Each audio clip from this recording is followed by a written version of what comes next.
Adakah ayat Quran atau hadis mengatakan bahwa kalamullah tidak berhuruf, tidak bersuara? Tak mungkin, tidak ada. Dan kenapa tidak dijelaskan ini? Karena apa? Karena sudah maklum dan jelas. Maklum dan jelas secara wada', secara aslinya bahasa, bahwa yang dimaksud dengan kalam itu adalah yang didengar dan dipahami. Makanya ahli nahu mengatakan kalamuna lafzun mufidun kastaqim. Baru dikatakan kalam adalah kalau mufid, kalau mendatangkan faedah. Mendatangkan faedah maknanya adalah yang berbicara mampu mengungkapkan apa yang dia inginkan.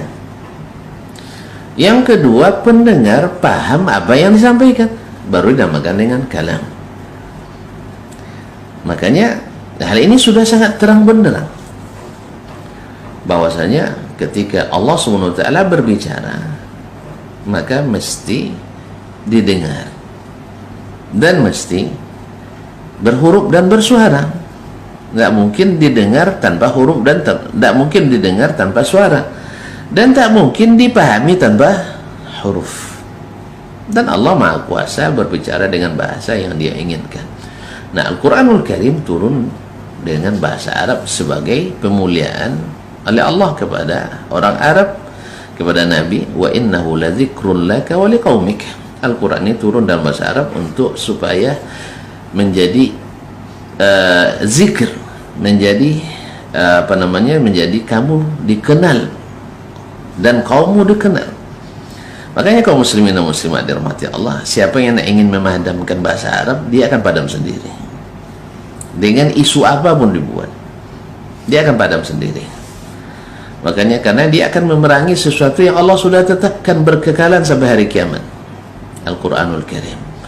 Al-Quran tak akan pernah hilang dari hati kaum muslimin, karena Al-Quran itulah datangnya rahmat, dengannya datang hidayah, dengannya datang petunjuk, dengannya datang kelemah lembutan.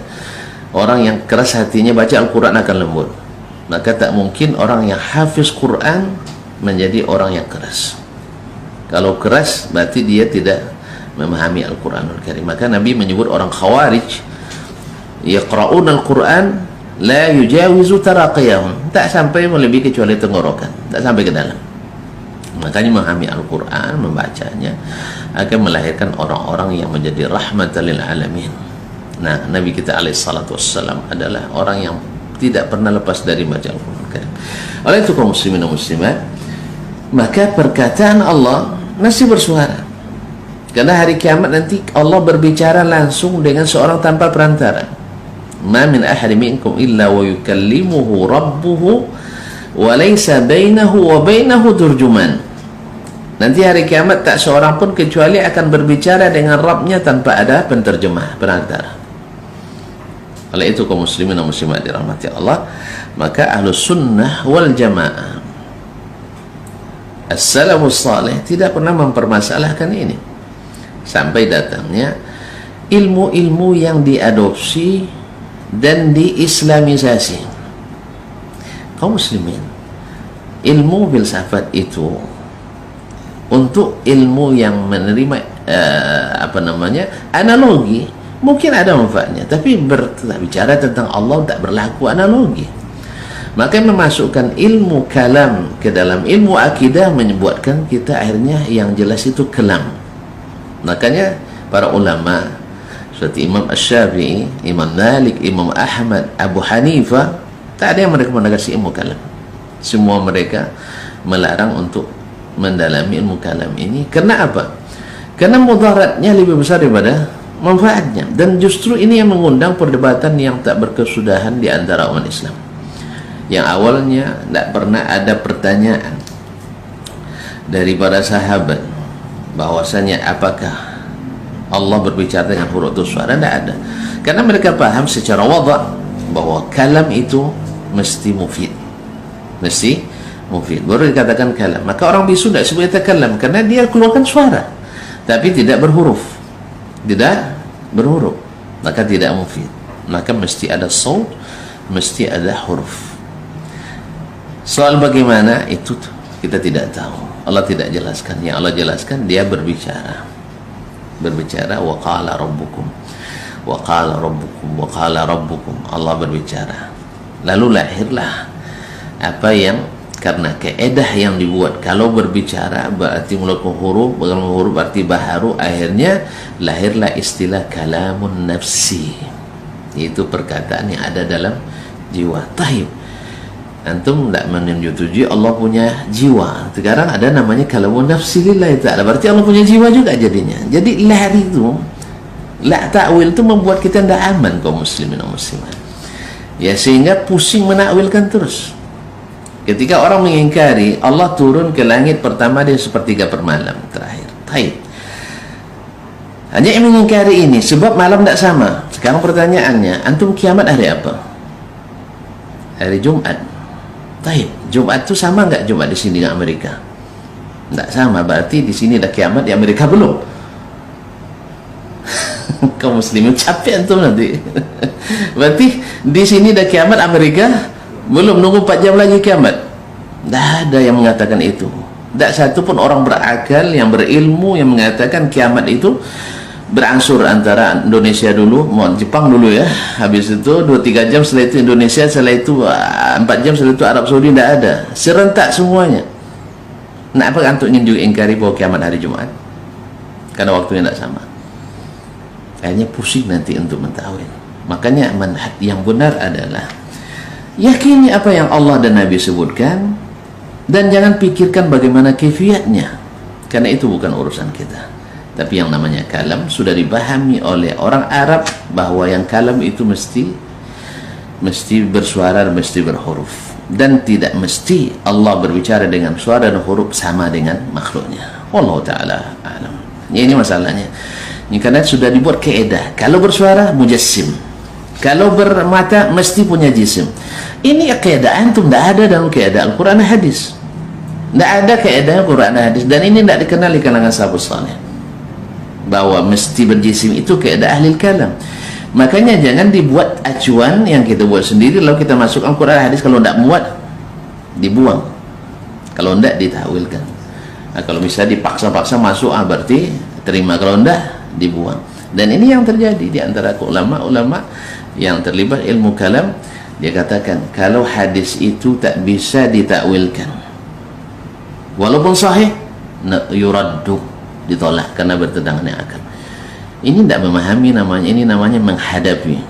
Jadi dihadapi Al-Quran dan hadis itu, kalau sesuai diterima, kalau tidak ditolak.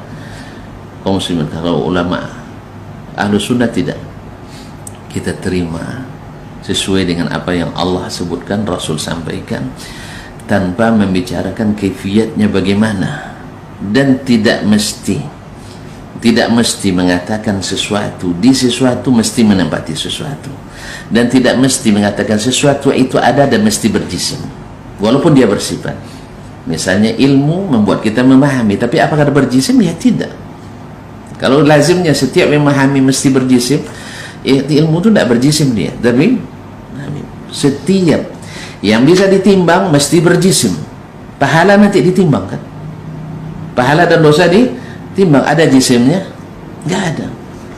Makanya banyak akan kita ingkari nanti keadaan setiap sesuatu yang mesti begini, mesti berjisim, sehingga seluruh yang menetapkan dianggap mujassimah. Ini keadaan yang dibuat oleh ahli kalam, bukan keadaan dari Allah dan bukan dari Rasulullah SAW. Makanya kaum muslimin di kalangan sahabat tidak ada perdebatan, di kalangan tabi'in yang ikut sahabat tak ada perdebatan, di kalangan tabi'in yang berikut sahabat tidak ada perdebatan dalam masalah ini. Baru ada datang ketika sebagian mengikuti ilmu kalam yang diadopsi dari filsafat Yunani. Ini ilmu orang lain, bukan ilmu kita. Ya, bukan ilmu kita. Makanya seluruh ulama yang ahlus sunnah mewanti-wanti supaya tidak mencampurkan ilmu yang bukan dari Islam ini menjadi bagian dari ilmu Islam.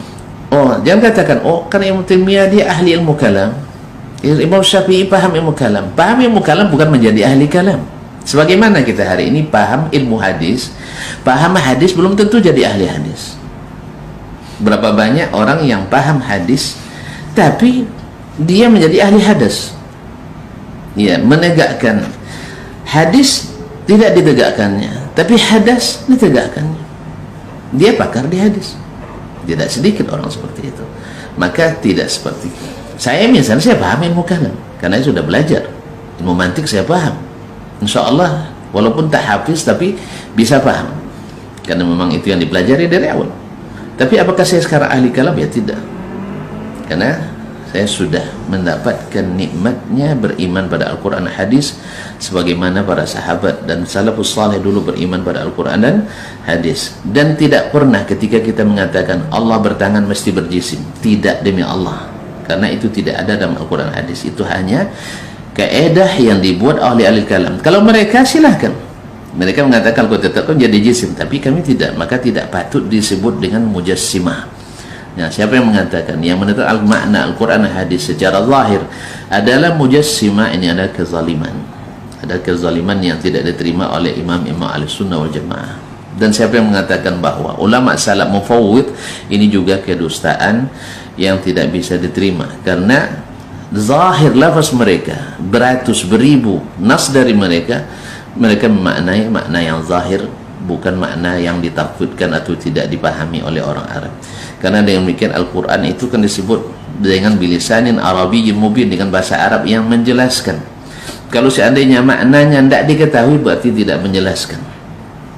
Kalau Allah jelaskan hukum fikih dengan hukum yang jelas, masa sesuatu yang tidak berlaku ijtihad padanya dipakai bahasa yang tidak jelas? Ini tidak diterima secara logika. Hukum fikih kita boleh berijtihad di dalamnya, lalu banyak di antara hukumnya Allah jelaskan dengan bahasa yang jelas. Sedangkan tentang sifat zat Allah SWT itu tidak berlaku qiyas, tidak berlaku ijtihad, lalu dia pakai bahasa yang tidak jelas. Di mana datangnya ini kaum muslimin, muslimat dirahmati Allah SWT? Tidak berlaku ijtihad. Maka segala sesuatu yang menyebabkan pengingkaran terhadap itu akibat daripada memakai analogi, dan analogi itu tashbih, dan tashbih itu haram, tashbih itu tidak dibolehkan. Oleh itu akhirnya ketika takut dari tasbih, lari ke ta'til, sehingga menghilangkan sifat-sifat Allah SWT. Akhirnya tidak jauh-jauh juga daripada orang-orang Mu'tazilah yang memang menafikan seluruh sifat Allah dengan alasan yang sama.